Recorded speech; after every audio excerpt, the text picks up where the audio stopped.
Hello friends, आज मैं आपको बताऊंगा कि क्या फास्फोरस का इंजेक्शन लगाने से आपका पशु गाभिन ठहर सकता है। क्योंकि मेरे पास इस तरह के कमेंट्स आते हैं कि सर फास्फोरस का इंजेक्शन भी हमने लगा दिया फिर भी हमारा पशु है वह गर्भ नहीं ठहर रहा है। या कई बार ऐसे कमेंट्स आते हैं कि सर हमने फास्फोरस का इंजेक्शन लगा दिया, कई बार पशु गाभिन नहीं ठहरा था तो उससे गाभिन ठहर गया। तो ठहर सकता है या नहीं, इसके बारे में, या लगाना है या नहीं, उसके बारे में आज की वीडियो के अंदर आपको बताया जाएगा शॉर्ट में वीडियो।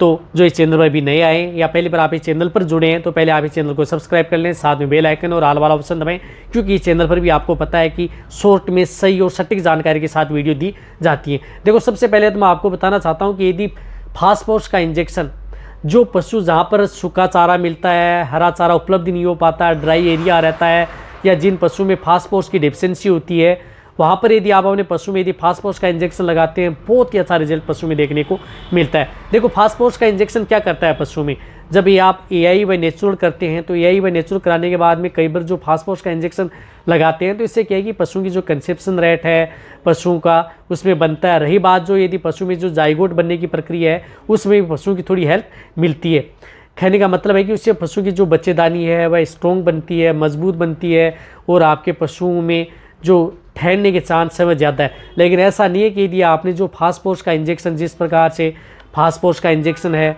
या जिस प्रकार से नोविजेक इंजेक्शन है जो फास्फोरस का है, इससे 100% गाभिन ठहर सकता है, ऐसा बिल्कुल भी नहीं है। बहुत इस तरह की कमी पशु में हो सकती है।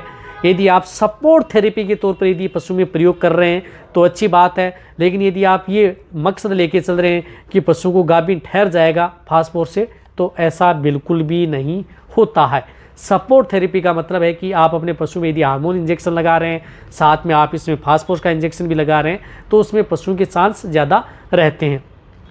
कई बार पशु जो ब्लीडिंग करना स्टार्ट कर देता है तो उन पशु में यदि फास्फोरस का जो इंजेक्शन लगाते हैं तो उससे भी पशु को राहत मिलती है, उससे आपके पशु में इस तरह की दिक्कत कम देखने को मिलती है। तो यदि आप अपने पशु को जिस प्रकार से पहले से यदि आप जो फास्फोरस के जो पाउडर दे रहे हैं, जो मिनरल मिक्सर दे रहे हैं, या जो मिनरल्स टेबलेट दे रहे हैं, तो उस स्थिति में आप अपने पशुओं को फास्फोरस का इंजेक्शन लगाने की ज़रूरत नहीं है।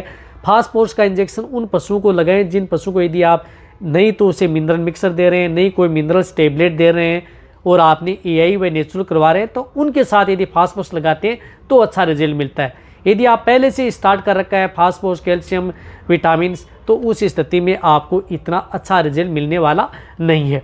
रही बात जो पशुओं में जो ब्लीडिंग होती है, जो जिनमें या जिन पशुओं को बहुत ज़्यादा कमज़ोर हैं, वो हीट में आ गए, तो आप इसका प्रयोग कर सकते हैं। पशु स्वस्थ है, पहले से आप यदि पशु को पर्याप्त मात्रा में विटामिन दे रहे हैं तो आपको इसको लगाने की ज़रूरत नहीं है।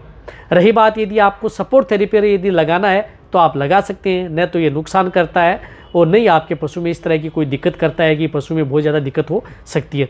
तो 100% तक आपके पशु समझ में आ गया होगा। ये आपके पशु को गाभिन ठहराने का काम बिल्कुल जो 100% बता रहे हैं बिल्कुल नहीं करता।